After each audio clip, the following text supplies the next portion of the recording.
ए लड़को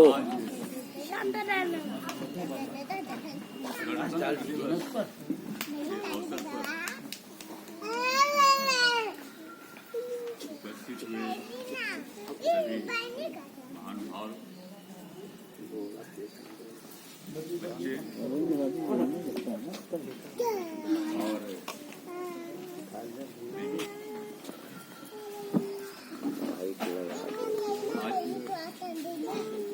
26 जनवरी है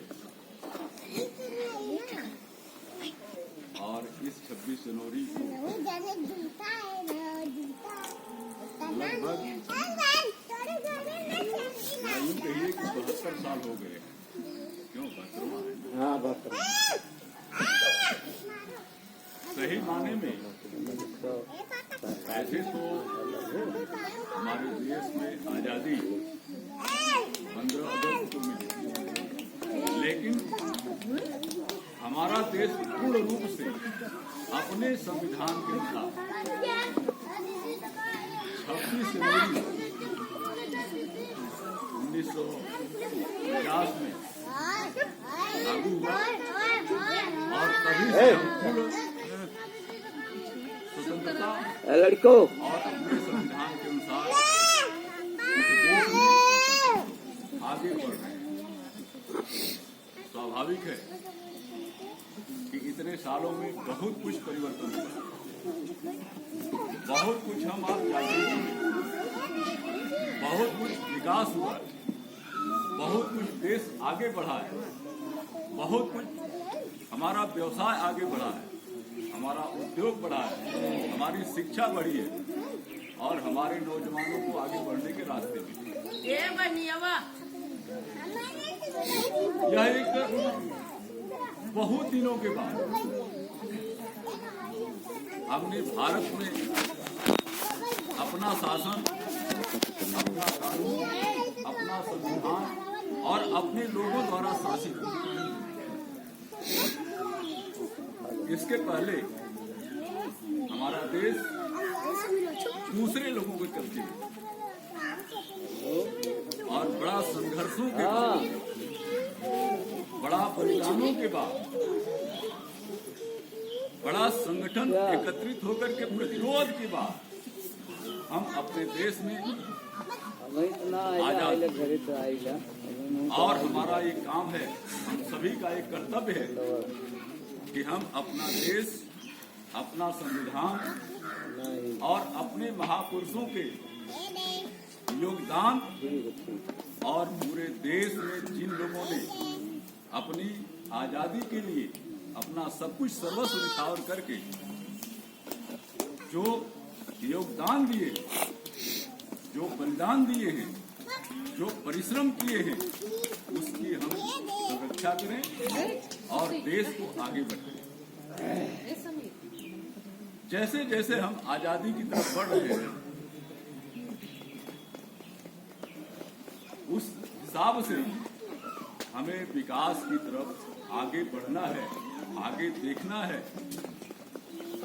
और एक बात इसी बीच में बता दें कि हमारे बीच में प्रधान जी बैठे हुए हैं, बच्चों की मिठाई के लिए 500 रुपये का योगदान दिए हैं।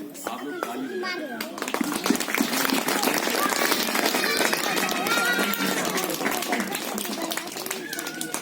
वो आइए इस गणतंत्र दिवस पर हमें आपको यह शपथ भी लेना पड़ेगा कि जो भी हमारे विकास में रुकावट आ रही है, जो भी हमारे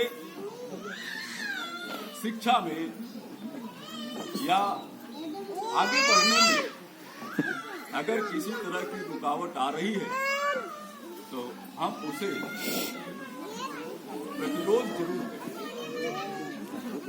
यह संविधान अधिकार देता है संविधान के पहले ही बनने पर, लेकिन परिस्थितियां बड़ी विचित्र होती जा रही है। बाबा साहब भीमराव अम्बेडकर जी ने कहा था कि संविधान कितनों भी बढ़िया वह जिसके हाथ में जाएगा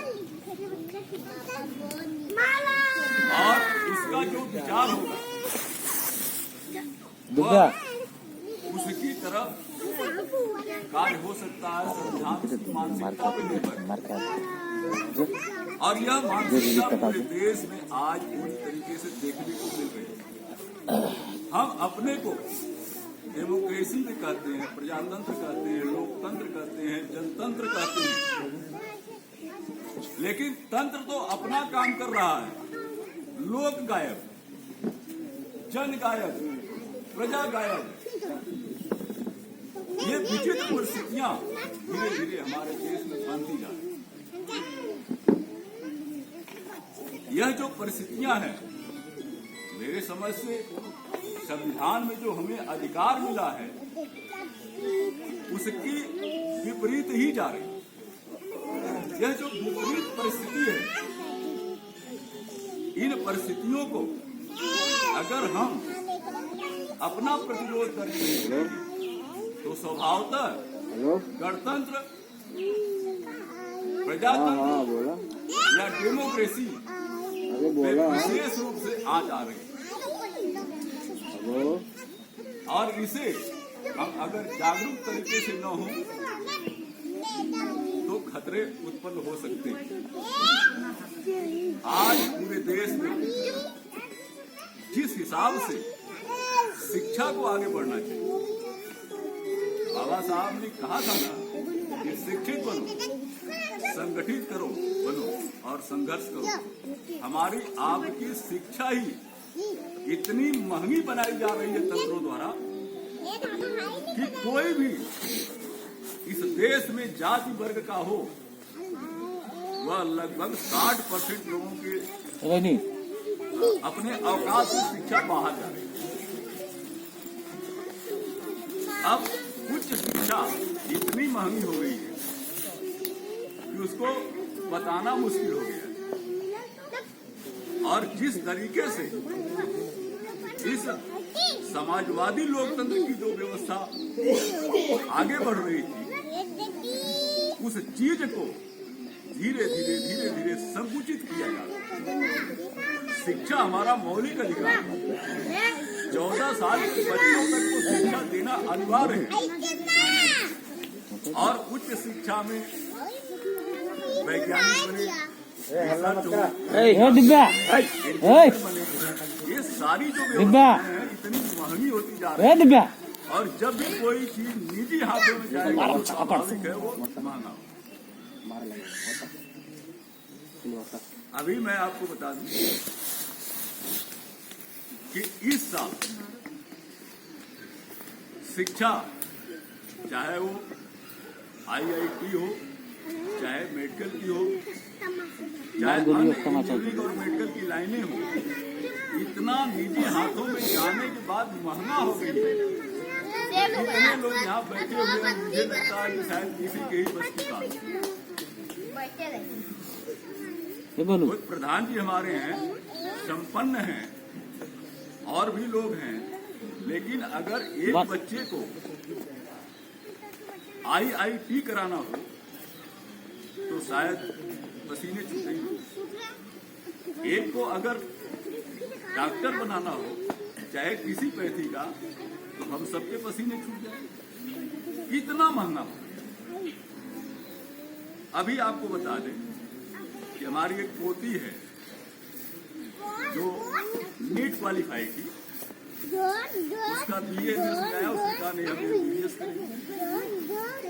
महाराष्ट्र में प्राइवेट कॉलेज 1 साल में 18 लाख और 5 साल का आप जोड़ लीजिए और उसके साथ हॉस्टल खर्च अलग और अन्य खर्च अलग। उत्तर प्रदेश में MBBS के लिए प्राइवेट कॉलेज का फीस हमारे वर्तमान मुख्यमंत्री ने 12 लाख तय किया प्रति ईयर। बड़ी अजीब परिस्थितियां। अंततः वह बच्ची रसिया का पैकेज 22 लाख रसिया रसिया का विदेश का 22 लाख और आपके देश का 90 लाख। और जानते हैं विदेश वाले इन सब लाइनों में चाहे इंजीनियरिंग हो या डॉक्टरी हो बढ़िया स्कॉलरशिप भी देते। तो इन सबों की परिस्थितियां जो बढ़ रही है लगातार, ये निजीकरण का जो दुष्प्रभाव हमारे आप पर पड़ रहा है, यह जनता को हमारे बच्चों को कितना शिक्षित कर पाएगी, ये चिंता का विषय। दूसरी तरफ हमने आपसे कहा कि तंत्र काम कर रहा है, जन गायब, लोग गायब। आज के दिन आप दिल्ली में देख रहे हैं कि लाखों लोग, लाखों किसान सड़कों पर। आखिर क्यों? अगर जन वहां होता, लोग वहां होता, प्रजा वहां होती, शायद ये परिस्थितियां नहीं। प्रजा का मतलब है कि प्रजा के लिए जो किया जाए, कम से कम उसको तो जानकारी में पहले लिया जाना चाहिए। लेकिन ये परिस्थितियां लगातार सरकारों ने घटाई है। जनता से पूछना, जनता के बीच में उस सारी चीज को ले जाना, जनता में इतने अखबार मीडिया रहते हुए उसको प्रसारित करना, यह अपना कर्तव्य नहीं समझते। जिसका दुष्परिणाम है कि हम असली मुद्दे से हट करके, अपने विकास से हट करके, अपने रोजगार से हट करके, अपनी शिक्षा से हट करके हमें प्रतिरोध करना पड़ता है और पड़ेगा। आज देख रहे हैं ना क्या परिस्थिति है। आपका सुप्रीम कोर्ट भी लाचार हो गया। आखिर क्यों ऐसी परिस्थितियां हो रही है? क्यों कुछ लोग जिनको हमने मालिकाना हक 5 साल के दिया, वह अपने को राजा और अपने को कानून ही क्यों समझ बैठा? और ये आज ही की बात नहीं है, पहले से होती आई है। पहले थोड़ा धीरे धीरे था, आज थोड़ा तेजी से। अंतर बस यही है, ये नहीं कि किसी ने बहुत अच्छा किया, किसी ने बहुत कुछ किया, लेकिन जो परिस्थितियां हैं हमें आप इस चीज पर ध्यान देना होगा। नहीं, आने वाले दिनों में हम जो इतने हजारों साल के बाद आजादी प्राप्त किए हैं, अपना संविधान लाए हैं, अपनी व्यवस्था लाए हैं, वह बहुत संकुचित हो जाए। इसलिए हमें आपको इस गणतंत्र दिवस पर यह जागरूक होकर के सोचने की जरूरत है कि कहाँ हमारे साथ न्याय हो रहा है। हमारे बीच में अभी भी तमाम जाति असमानताएं, वर्गीय असमानताएं हैं, धार्मिक असमानताएं हैं, लैंगिक असमानताएं हैं। यह असमानताएं धीरे धीरे लेकिन फिर ये दुनिया बढ़ रही है।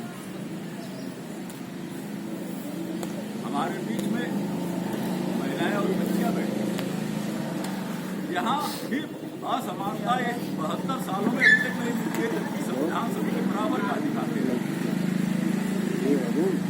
आज भी तमाम तरह के भेदभाव, आज भी तमाम तरह के परिस्थितियां बनाई जा रही हैं कि सभी को आगे बढ़ने से रोका जाए, ताकि तंत्र चलता रहे।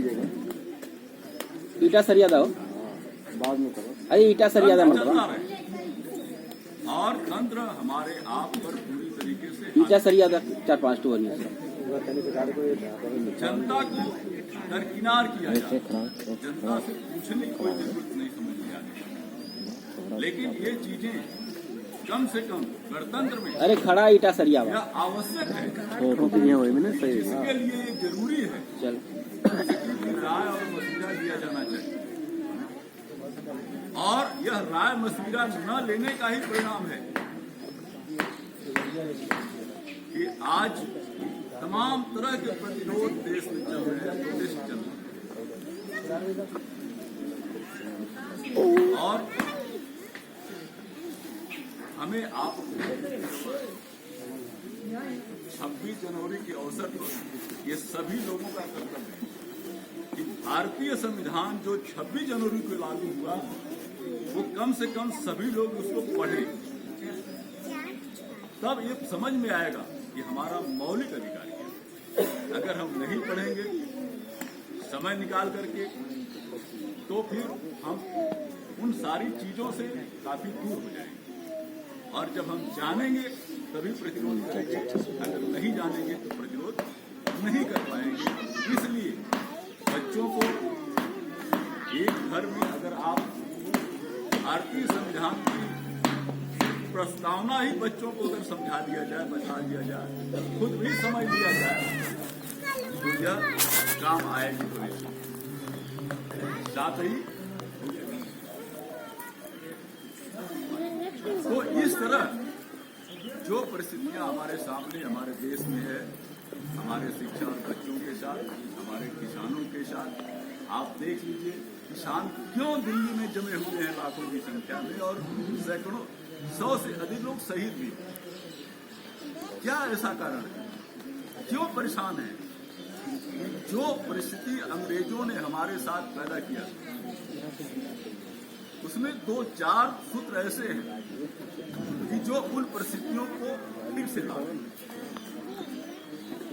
ये जो तीनों बिल हैं कृषि, शिक्षा का छोड़, शिक्षा छोड़, उस बिल में कुछ पॉइंट ऐसी है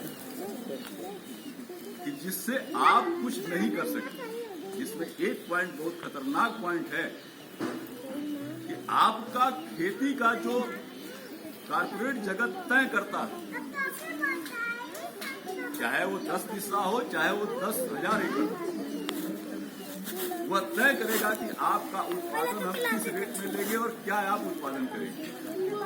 माना, लेकिन उसमें ठीक है, घर पैसे मिल जाएंगे खेती के लिए आपको, लेकिन वह खेत में कोहरा पड़ गया, पाला पड़ गया, बाढ़ आ गई, सूखा पड़ गया या जानवर चर गए, तो वो उसमें क्या, इसका कोई इंतजाम क्लियर नहीं, साफ नहीं।